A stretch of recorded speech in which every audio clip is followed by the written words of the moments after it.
And there were 6 of us, 6 night watchmen in Rothenburg.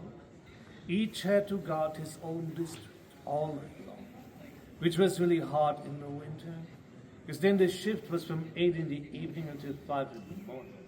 Out all night, in the cold, with bad shoes and bad clothes. Not easy. Also, salary was poor. What the city paid was not enough for a bigger family. But people used to have a lot of kids back in those days. They considered it their life insurance when they got old. And yes, it worked. Nowadays it doesn't anymore. But in the daytime, these guys had to work extra hours instead of recovering from a night shift. So that wasn't easy. What they also did, that's why they got the horn, was to give a loud signal when there was a fire at night. Do you want to hear it? Yeah. But do you see any fire?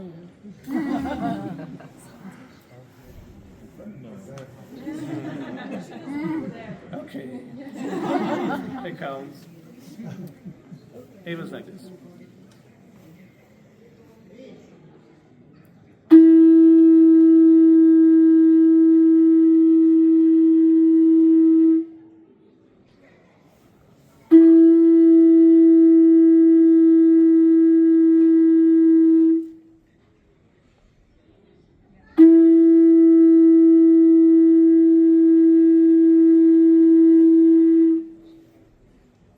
Loud enough to make everybody wake up, who was close enough. And all the people who heard the signal ran out of their houses, trying to fight the fire as quick as possible. It was the biggest fear people had. Nothing worse could ever happen to a city in the old days but a fire at night. It was good to know somebody's out there, night watchman's on duty. His quick alarm could save the whole city, could save people's lives. And even it was important, it was considered a low profession because people were superstitious back in the old days. They feared the night and the darkness. People believed in all kinds of spooky things going on at night, and that a poisonous fog could bring diseases into town at night. This kind of strange fears people hate. And Night Watchman was with all this, with the dark element and the scary stuff. And that's why it was considered a low profession. I know it's not logical for us now, but it was for people back then. For them, that all made sense. By the way, guess who were the 2 lowest professions? Who was on the very bottom of the social scale? That's right. Executioner. The hangman was the lowest in everything. And the second lowest was the gravedigger. And they liked to work together, these 2. They had the same clients. The third lowest was already me, Night Watchman and Tauber. Not to forget 2 things. They were also lamplighters. They lighted street lamps in the evening when it went dark. And they had to check if the doors of their houses were all locked. And they had to check out the places where the young lovers used to hide at night and disturb them and chase them away. Not sure if they did that. Maybe that was the perfect moment to get an extra coin and walk away and ignore. No records about these details. Well, we had them here until 1920, quite a long time. The real night watchman existed in Rome, and the police took over. Doesn't mean I'm not real. It's my main job for a long time, and everything's better now. Work time is much less, not all night, and pay is better too. Thanks for coming. And it's not dangerous at all like it once was, because you all come with me now. So I feel pretty safe tonight, with all of you people. And after this intro, it's time to leave.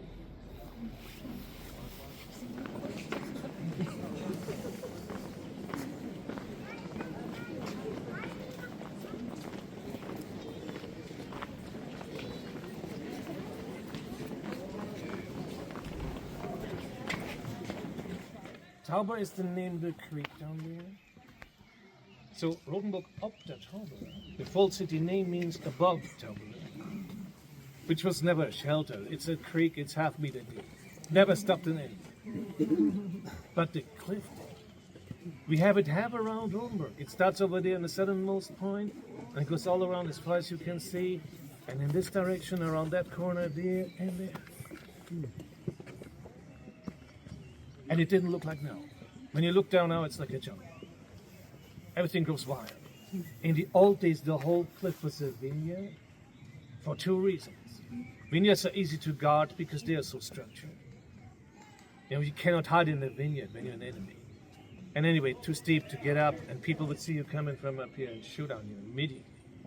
It was a safety aspect. But the other thing was wine. You know, people needed a lot of wine. Not because they were so addicted to it, but they couldn't drink any water. Water was full of bacteria. People could ruin their health. They could even die drinking water. But everything that was fermented, all kinds of alcohol, beer, cider, wine, etc., was free from bacteria and safe to drink. And everybody did it on a permanent basis. And it was way less alcohol. Less than half of what we are used to nowadays. And because it wasn't strong, the kids also got it. Because it was safe. So growing up children back then was so much easier. For two reasons. You know, kids obeyed their parents.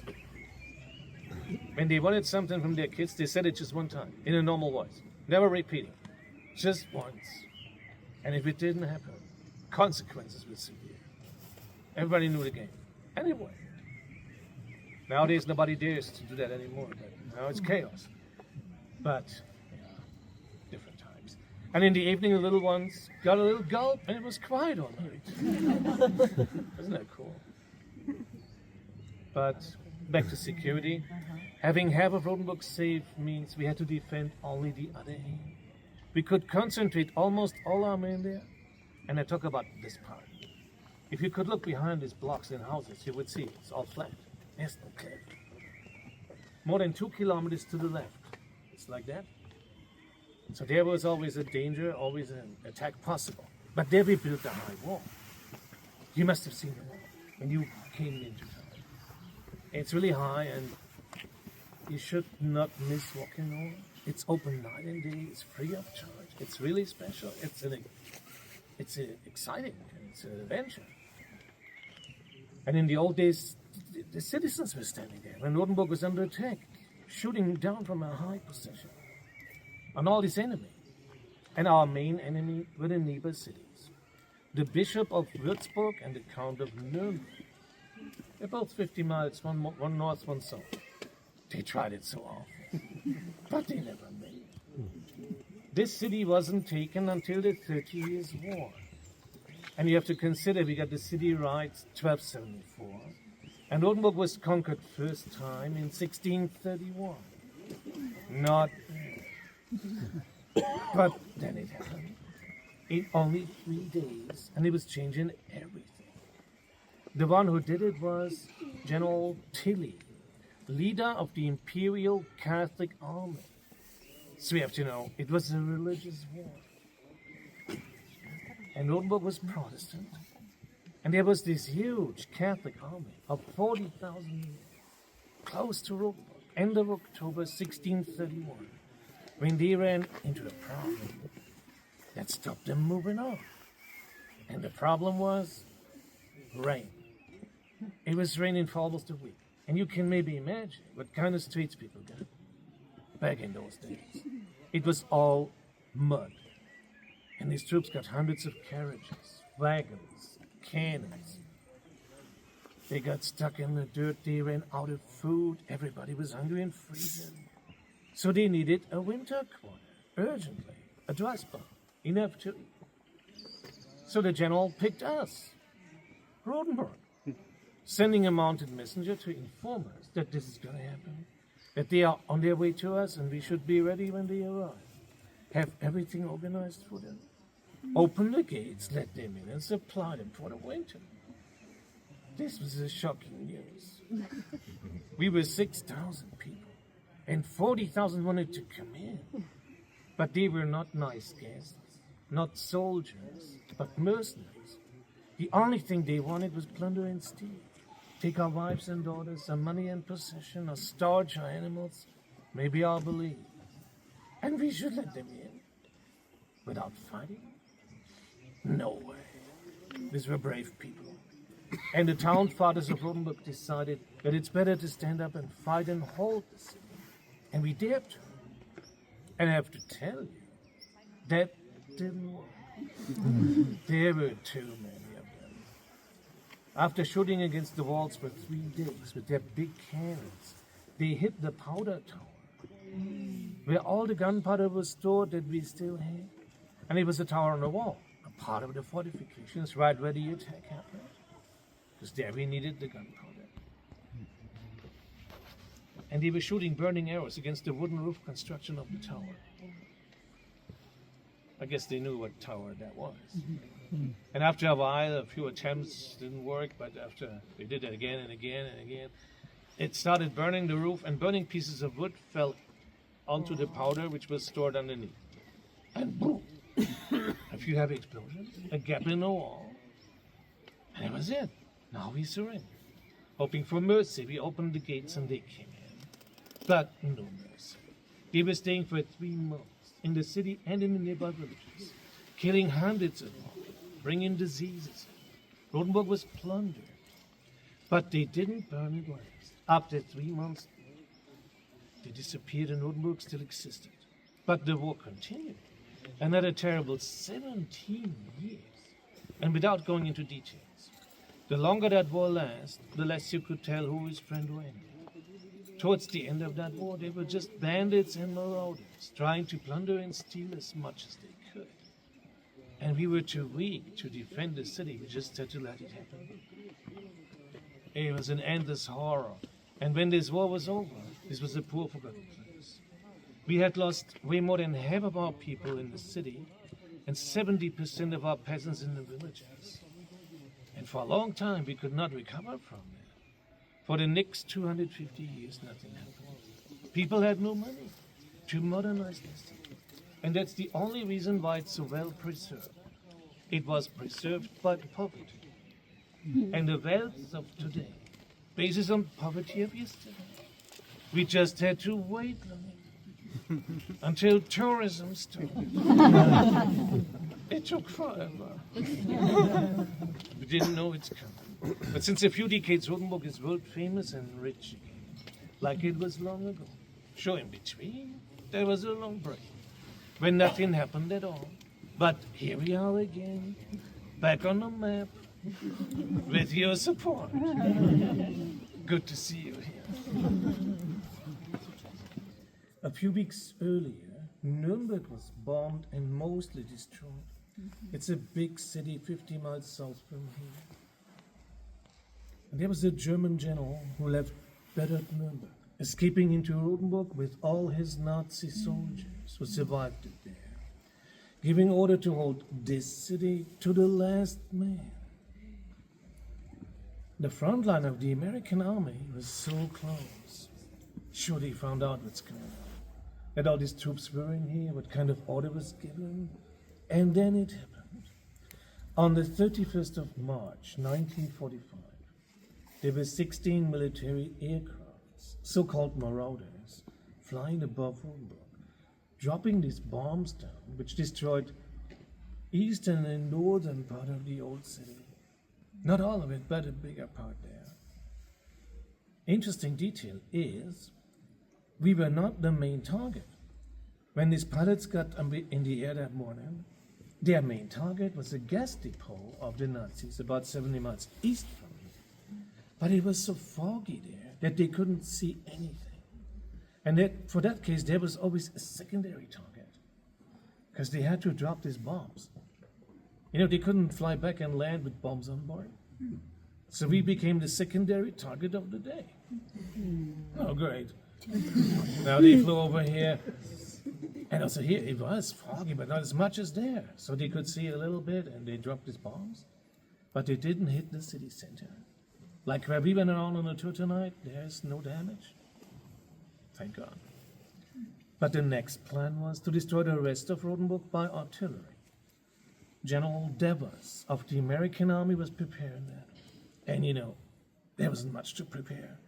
He was close by, almost ready to go. And that would have been it. But somebody got in between and stopped all this. And it was an American. His name was John J. McCloy. He was Deputy Secretary of War. And he knew about the beauty of Rothenburg. He knew it's a medieval city. And he kind of liked it. But he never had been here before. You know who was here? His mom. Twice before World War II, she came to visit Rothenburg as a tourist. And she really loved it. And she took a painting showing the walls and fortifications back home to New York. It was on the walls of his parents' home when little John Jay grew up. And he was so fascinated as a boy to see that painting and listen to the stories his mother told him. He was so impressed. He never forgot all this for his whole life. And then much later, as an adult, he was in this high position. And when he heard about the news that Rothenburg should be totally destroyed by artillery, he called his general and he said, "Listen, Devers will not destroy Rothenburg if they surrender. It's a medieval city, let's give them an auction." And so it happened. Because he got involved in the right moment, we got this kind of choice. And one really good thing was, when this news was coming in, that there's an auction, the German general was not in town. Perfect timing. He had forbidden any negotiations, like Hitler had forbidden it to all of his generals, even at the end of the war. But as this guy had left the city for a few days, he had installed a substitute command, who was now in charge and responsible, just for a few days. It was Major Termes, a guy from a nearby city. And this was a brave man. Because you know what happened? There was a jeep with a white flag on top of the American army driving into the valley, stopping down there, waiting for a reaction or none. And this German major, being aware that the war was almost over and surely lost for Germany, was brave enough to walk down and hand the city over. He said, "It's your city. I'll be gone in the morning with all my men, I guarantee." And that's what happened. The German troops went out. The American army occupied Rothenburg the next day. 5 weeks later, on the 8th of May, the war was over in Europe, and we still had our city. We lost a part of it, but not the heart of it. Because of this too. An American and a German, they both saved Rothenburg from total destruction. And the war was over. But we still had a problem, not such a serious problem, like to be or not to be. But there was no money to reconstruct the destroyed part. We lost that war. This was a bankrupt country. No money, no material, But people here had a good idea. And that's what you should have when you don't have any money. Which was in this case asking the whole world for help. There was an article written by our tourist officials. It was sent to every bigger newspaper worldwide. In this article we said, "Please, you people out there who are friends of Rothenburg, Germany, the only thing we need right now is money. And we said, "Please help us send money in. And if you do, and it's a certain amount, we'll put your name on our wall." We offered that one could buy a meter or several meters of our wall symbolically and have his name. That's what you see when you walk on the wall. There are names from almost every country. It's first the name of the person and his city or country, and then how many meters one bought. In most cases, you will see written one M stands for meter. Most people bought one. It started with 80 marks in the mid-50s. Now it's 1,300 euro. So we still do it. And really, you shouldn't miss walking the wall. It's such an adventure. And it's safe, You can't fall down. It's lit up. So if you cannot sleep tonight for any reason, grab a drink and walk the walk. One last detail, almost forgotten. After the war in 1948, John J. McCloy came to visit Rothenburg. And there are pictures how he's on the balcony of the town hall with all the local celebrities around him. And the square is packed with hundreds of citizens giving applause for what he did. And he became the first honorable citizen of Rothenburg after World War II. He deserved it for sure. But nobody talked about the German major. Nobody said, hey, great. Your share was also half of the deal. But it was treason what he had done. He would have been shot immediately. He survived it, but history isn't fair sometimes.